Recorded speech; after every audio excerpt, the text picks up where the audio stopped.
What's good, YouTube? I'm back with another video. Today I'm going to be reacting to who's the most unguardable NBA player ever. I mean, that's easy as me. No, that's wrong. You know, obviously I'm going to get buckets. I'm going to get my slip back. Great. But we're going to make this video short. I'm not finna do too much.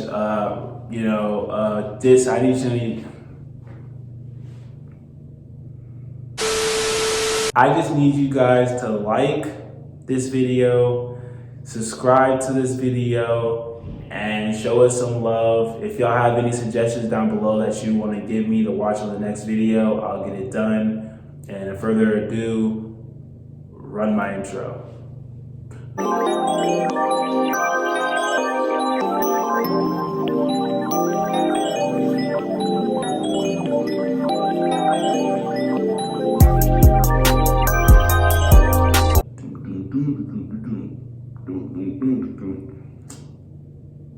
All right, bet we're back. So we're gonna be doing, like I said, who's the most unguardable player ever. The video is by Nonstop Hoops. I used his video actually on one of my shorts to show the greatest moves, the top 10 greatest moves. And I appreciate him for that. He gave me the idea to do that. But actually go to his YouTube channel and watch the whole video through so you can actually get that video and watch it. But yeah, now we're watching who's the most unguardable players ever. So we're about to start. Give it a second. Okay. Start now. When we talk about basketball history and try to compare the greatest scorers from different eras, it's often a difficult task due to many rule changes, differences in competition, and overall basketball evolution. In this video, we'll dissect the games of 5 of the best scorers that ever played in the NBA, explain why they were so effective, and then finally, we'll try to answer the difficult question: who's the most unguardable player ever? Me, right? I'm in this discussion too. Michael Jordan, the ultimate scoring machine. Michael Jeffrey Jordan came to the Okay, league that in is true, 1984 and immediately got himself noticed. He was faster than everybody, supremely confident, and could stay in the air longer than anybody we have ever seen on the basketball court. Through 13 seasons with the Bulls, Jordan has averaged 31.5 points per game. Even if we had 2 seasons in the Wizards that he played with almost 40 years on his shoulders, Jordan's career PPG is 30.1, which is still the best scoring average ever. Sure, you can make the counter-argument that he had the ultimate green light, and that he would take more shots in one game than his teammates would take in 3 or 4 games. And that would be correct, as Jordan averaged 23 shot attempts per game in his career, which is half an attempt more than Wilt. Still, it would be an argument if Jordan wasn't effective, which was not the case. MJ shot over 50% from the field in the Bulls uniform, and because he drew a lot of fouls, his high free throw percentage made him even more efficient. Only 7% of his attempts were three-pointers, and despite taking a lot of tough mid-range shots, Jordan has maintained incredible efficiency even on a large volume. It's often highlighted as an important argument in favor of Jordan's scoring greatness is his performance in big games. As the pressure and the quality of the opponent grew, so did his numbers. Jordan's career is full of insane playoff stats, like those from the 1993 finals against Phoenix, where he averaged 41 points, 8.5 assists, and 6.3 rebounds. Through the 179 playoff games he played in his career, MJ scored 33.45 points per game, 3 points more than his career average. And of course, this is also an all-time best. He was probably the best clutch performer in NBA history, as evidenced by the extremely rich collection of crucial plays in big games, of which, of course, the most famous is the shot over Byron Russell, which secured the Bulls another three-peat. MJ's ability to get past an opponent one-on-one, split a double team, attack the hoop, and carry a team when no one else could score was second to none. Even though he lacked the three-point shot for the majority of his career, his incredible post skills, dribbling prowess, and efficient shooting from the mid-range made him one of the most versatile and deadliest scorers ever. Kobe Bryant, Jordan 2.0. Kobe Bean Bryant was the true incarnation of Jordan, both visually, mentally, and spiritually. He wanted to kill on the court, and for the majority of his legendary career, he did just that. Even though he wasn't as strong as MJ, nor he had the big hands that could palm the ball with ease, he could make every move Jordan could. probably even with more elegance and refinement. We'll forever remember 81 points against the Raptors, 62 against the Mavs in 3 quarters, and 60 points against Utah in his farewell game, which stand out among the numerous 40 and 50-point performances Mamba had in his illustrious career. Kobe's prime came into the worst era when it comes to pace, which extended from the second Jordan three-peat to the time Bryant won his 5th title in 2010. Averaging many points with the slowest pace in league history is definitely an argument for Kobe, even though the same can't be said for a damn ad, bro. It's 10-minute video, bro.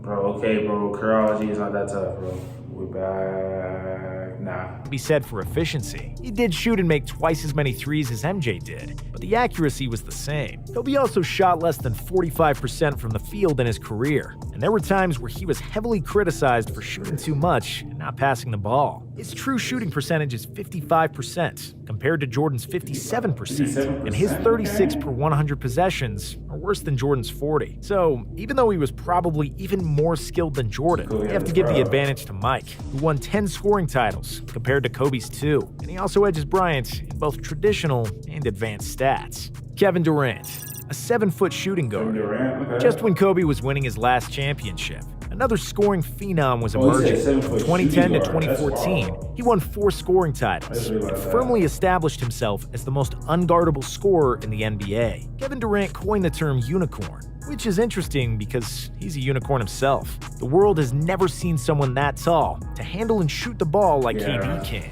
And even though he won all those scoring titles in OKC, the full extent of his scoring wrath wasn't fully unleashed there. Oklahoma had talent, but it didn't have shooters around Durant, who was often forced to play ISO basketball, especially in the playoffs. With the Warriors, it was a whole other story. Like a tailor-made suit, Durant was made for the Warriors, and the Warriors were made for him. Durant finally showed how wide is the range of his offensive arsenal. He scored in half-court, in transition, as a cutter, from catch and shoots, isolations, you name it. It almost hurts how simple his game is. Durantula just takes what the defense offers. If you step back, he'll shoot over you. If you press him, Kevin will get past you. Michael used his 48-inch vertical to create separation, paired with great footwork. He'd bait the defender with a simple dribble move or a fake, and then shoot over him due to his superior jumping ability. Kobe didn't have the same athleticism, but he had the most skill, and he'd use every trick in the book and had endless counter moves if the defender pushed him in a tight spot. But Durant is much simpler. He's 6'11" and has a 7'5"